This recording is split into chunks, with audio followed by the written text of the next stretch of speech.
Case Manoj గారు పెట్టారు. మనోజ్ గారికి సెక్యూరిటీ తీసుకొస్తున్నారు ఇంట్లో, వాళ్ళ కౌన్సిలర్ తెచ్చి పెట్టారు ఇంట్లో, కానిస్టేబుల్స్ పంపించేశారు పేరు తీసుకొని. నేను అందరి మీద ప్రైవేట్ కంప్లైంట్ చేస్తాను. నా పిల్లలకి నా ఫ్యామిలీ జోలికి వస్తే మాత్రం నేను ప్రైవేట్ కంప్లైంట్ చేస్తాను. మీరు న్యాయంగా చేయండి. దెబ్బలు మనోజ్ గారి మీద పడ్డాయి. దెబ్బలు లేదు మీరు వినండి, కానిస్టేబుల్స్ పంపించేశారు. నేను స్పీకర్ పెడతాను, మాట్లాడండి. నో నా బాగుంది, మాట్లాడండి. మనోజ్, నువ్వు నా బిడ్డవి. లక్ష్మీ ప్రసన్న, విష్ణువర్ధన్ బాబు, మనోజ్ కుమార్, నిన్ను ఎలా పెంచానురా నేను? అందరికంటే నిన్నే గారాభంగా పెంచానురా. నీకే ఎక్కువ ఖర్చు పెట్టి చదివించాలని ప్రయత్నం చేశానురా. నువ్వు ఏది అడిగినా నేను నీకు ఇచ్చానురా.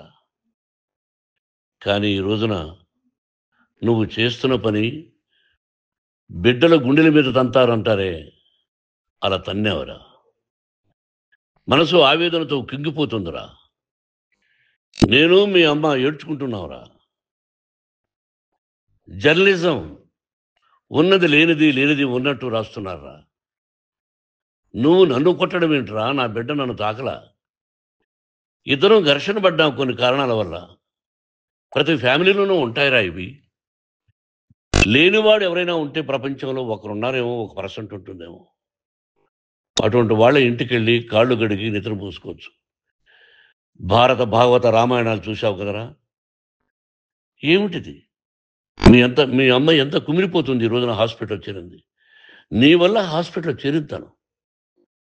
చూడు మనోజ్, నీకు అన్నీ ఇచ్చిన ఈ రోజున నువ్వు నా గుండెల మీద తనడమే కాకుండా అపకీర్తి తీసుకొచ్చావు.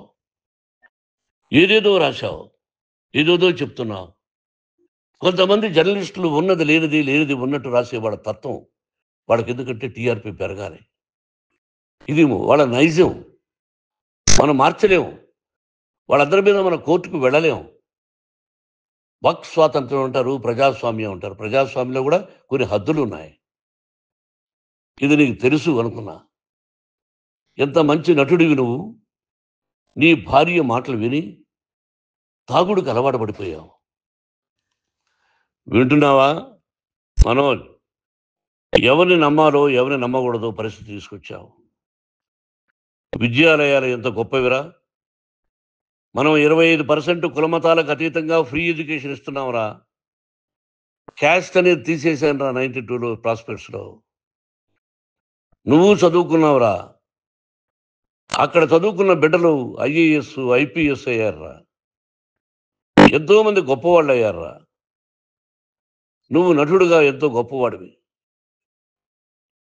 తాగుడికి అలవాడబడి నువ్వు నీ భార్య ఇంట్లో బిహేవ్ చేస్తున్న విధానం ఆ భగవంతుడు సర్వేశ్వరుడు తెలుసు. భగవంతుడు చూస్తున్నాడు రా. నేను తప్పు చేసినా, నువ్వు తప్పు చేసినా, ఎవరు తప్పు చేసినా. ఎంత అవకాశం ఇచ్చావు మాట్లాడుకునేదానికి అందరికీ. ఇన్ని సంవత్సరాల్లో మన విద్యాలయాల్లో ఒక్క తల్లి కానీ ఒక తండ్రి కానీ ఏమైనా చెప్పారా? ఆ బిడ్డలు మన బిడ్డలు రా. మీరెంతో నాకు అక్కడ ఉన్నవాడు కూడా నా కూతుర్లు, నా కుమారులు.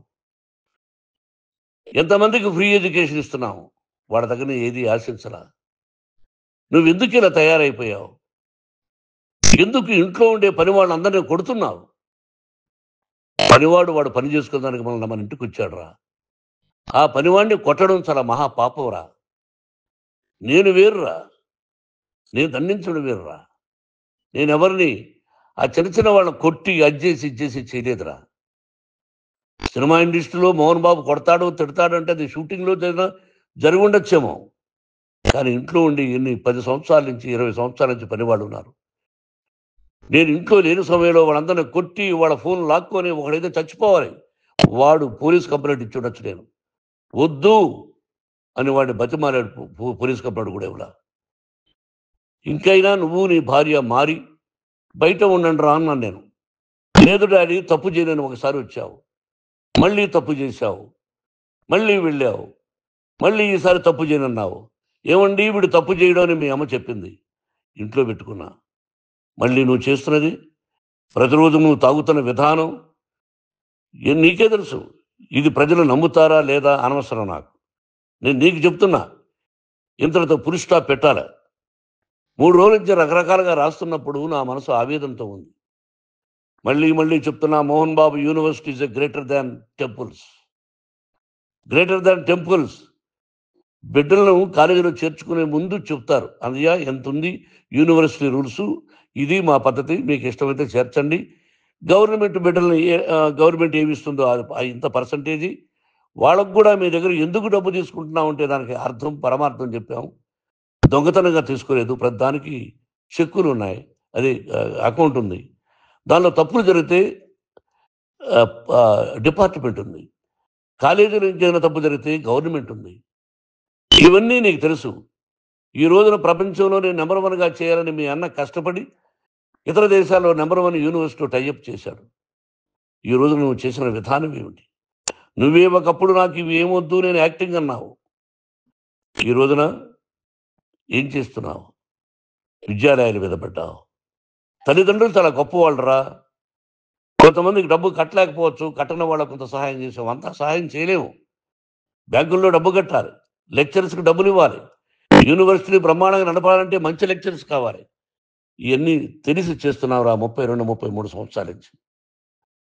అది పక్కన పెడితే అందరినీ కొట్టడానికి వస్తావు, మీ అన్నం తిడతావు. ఒక వ్యక్తి వినయ్ గారనే ఆయన వ్యక్తి హెల్ప్ చేయడానికి వస్తే ఆ వినయ్ ఎవరు చంపేస్తాను వాడు అన్నావు. ఇవన్నీ ఎంత తప్పురా. అంటే మీ నాన్నగారికి ఎవరు సహాయం చేయడానికి వస్తే వాళ్ళందరినీ చంపేస్తానంటావు. మీ అన్నను చంపేస్తానన్నావు.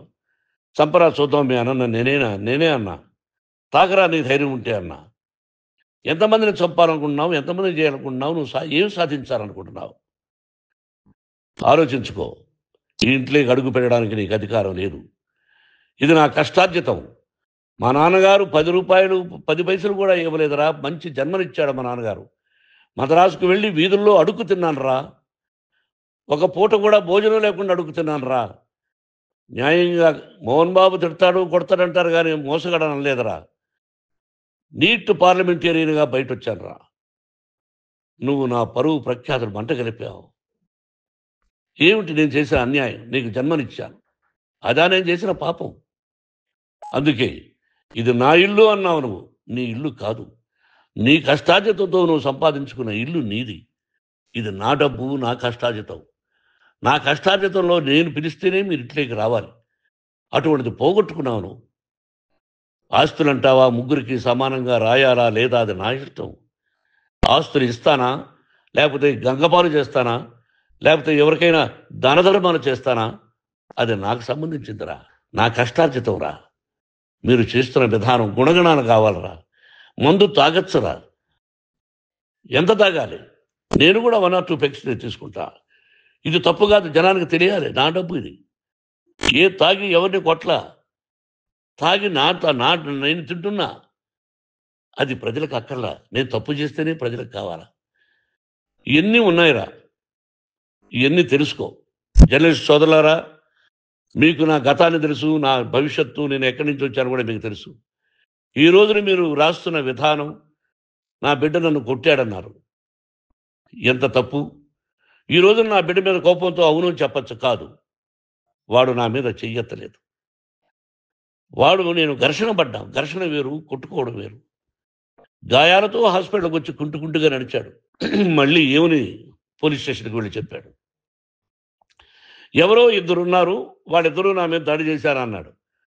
నా ఇంట్లో పనిచేస్తున్న వ్యక్తుల గురించి పోలీస్ స్టేషన్కి వెళ్ళి చెప్పవలసిన అవసరం అతనికి లేదు, హక్కు లేదు. పోలీస్ డిపార్ట్మెంట్ కూడా తెలుసుకోవాల్సిన విషయం. నా ఇంట్లో ఉండే వర్కర్స్ మీద నేను కంప్లైంట్ ఇవ్వాలి. నువ్వు పర్మిషన్ లేకుండా నా ఇంట్లోకి నువ్వు చొరబడి ఇల్లు నాదంటూ ఇంట్లో పనిచేస్తున్న వర్కర్స్ మీద కంప్లైంట్ ఇచ్చావు. అది ఎంతవరకు పోలీసు న్యాయమో రూల్సో చూద్దాం. పోలీస్ డిపార్ట్మెంట్ ఇంటికి వచ్చింది. వాళ్ళకి రాశాను ఉత్తరం, అయ్యా నేను సీనియర్ సిటిజన్ని, నాకు రక్షణ లేకుండా ఉంది, నా బిడ్డ వల్ల నా ఇంట్లో నుంచి నా బిడ్డను పంపించేసి ఇది నా ఇల్లని. వాళ్ళు నాకు సమాధానం ఇవ్వలేదు. ఇవ్వకపోగా ఎవరిని పట్టించుకోలేదు. ఇప్పుడు పోలీసు వాళ్ళు వచ్చి ఏమండి రూల్స్ ప్రకారం నా బిడ్డ ఇంటికి రాకూడదంటే మాకు హయ్యర్ డిపార్ట్మెంట్, హయ్యర్ అథారిటీ వాడు ఫోన్ చేశారు, మీరు ఎవరిని స్టాప్ చేయొద్దండి, బయట నుంచి ఎవరైనా వస్తే వాళ్ళని స్టాప్ చేయండి అన్నారు. 2 రోజుల నుంచి 10 మంది 20 మంది వస్తున్నారు. వాళ్ళు అలా చూస్తూ నిలబడ్డారు, వాళ్ళు ఫోటోలు తీసుకున్నారు, వాళ్ళ మీద మళ్ళీ వదిలేస్తున్నారు. ఎవరిని నిందించాలి? But I give respect to the police department. వాళ్ళకి ఎవరు ఏ అధికారి ఫోన్ చేశాడో, ఆ అధికారికి ఏ పొలిటీషియన్ చేశాడో అది వాళ్ళకే వదిలేస్తున్నా. కాబట్టి వాళ్ళు పోలీస్ కంప్లైంట్ ఇచ్చినా కూడా మేము సంబంధం లేదని అంటున్నారు. కాబట్టి నేను నా బిడ్డను నిన్ను నాపు చేస్తున్నా. నువ్వు ఇంట్లోకి వచ్చే అధికారం నీకు లేదు. నువ్వు వచ్చి నీ బిడ్డను తీసుకెళ్ళు. సంతోషం, నువ్వు రాలేదు, నీ బిడ్డను జాగ్రత్తగానే చూసుకుంటావు. Take care your daughter, that's all. మీ అమ్మ హాస్పిటల్లో అడ్మిట్ అయింది. రేపో ఎల్లుండో మీ అమ్మను పిలిపించి బాగైన తర్వాత ఇదిగో నువ్వు నీ కొడుకు బిడ్డను తీసుకెళ్ళి వాడికి అప్పచెప్పని చెప్తాను పోలీసు వాళ్ళ ఆధ్వర్యంలో. ఇది 100% జర్నలిస్టు సోదరులారా, పులి స్టాప్ పెట్టండి. మీకు కుటుంబాలు ఉన్నాయి, మీ యజమానులకు కుటుంబాలు ఉన్నాయి. మీ కుటుంబాల విషయాలు, మీ యజమానుల కుటుంబాల విషయాలు మేము ఎవరు జోక్యం కలుగు చేసుకోవాలా. మేము నటీనటులం. మాది తప్పుంటే నటుడుగా నన్ను ఫెయిల్యూర్ అని రాయండి, నా నటన బాగలేకపోతే రాయండి. బట్ ఇంటి లోపల సందులో నుంచి చూస్తూ తప్పు చేస్తున్నామని ఉన్నది లేనిది ఉన్నట్టు రాయకండి. మీకు నా హృదయపూర్వక నమస్కారాలు. ఇన్ని రోజులు హృదయపూర్వకంగా ఎంకరేజ్మెంట్ చేశారు. ఆ ఎంకరేజ్మెంట్కు నమస్కారం చేసుకుంటూ I love you all. I love you police department. మీరు న్యాయంగా ధర్మంగా నడుచుకోండి, ఎవరికి తొత్తుల్లాగా ఉండొద్దండి అని మనవి చేసుకుంటూ నేను సెలవు తీసుకుంటాను. Thank you very much for all the journalist.